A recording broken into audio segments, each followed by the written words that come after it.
প্রধান বিচারপতির আদালত কক্ষ থেকে সরাসরি ভিডিও ধারণের সুযোগ পেল গণমাধ্যম, যা বাংলাদেশের ইতিহাসে প্রথম।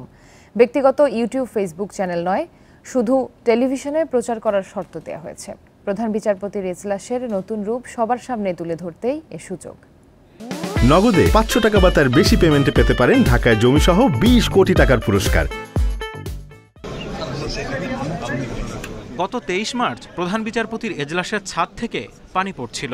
এতে ব্যাহত হয় বিচার কাজ। এরপর শুরু হয় আদালত কক্ষের সংস্কার, যার উদ্বোধন হলো সোমবার। এই আয়োজনে ছিলেন আপিল বিভাগ ও হাইকোর্টের বিচারপতিরা, ছিলেন সাবেকরা এবং আইনজীবীরা। এটা হচ্ছে একটা ঐতিহাসিক দিন এবং বাংলাদেশের প্রথম সকল মানুষ আমাদের সুপ্রিম কোর্টের আপিল বিভাগের যে এজলাস কক্ষটা দেখতে পাচ্ছে। এটা আমরা 1 নম্বর কোর্ট বলে থাকি, মাননীয় প্রধান বিচারপতির আদালত।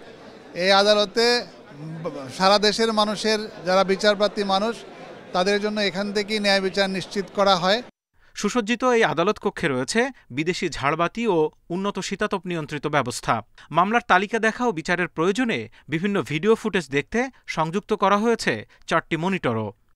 আমি যেটা চাচ্ছি, সাজসজ্জা সুন্দর হলে হবে না, বিচারেও কিন্তু স্বচ্ছতা আনতে হবে, সৌন্দর্য আনতে হবে। অনুষ্ঠানে বিচার বিভাগের ইতিহাস তুলে ধরেন প্রধান বিচারপতি। এ সময় সারা দেশের আদালত কক্ষগুলো উন্নয়নের তাগিদ দেন তিনি। অনেক আদালত ভবন পানিতে ফেটে যাচ্ছে, অনেকগুলো জরাজীর্ণ ভবন ভীষণ ঝুঁকিপূর্ণ অবস্থায় রয়েছে। তারপরও আমরা আশাবাদী হতে চাই।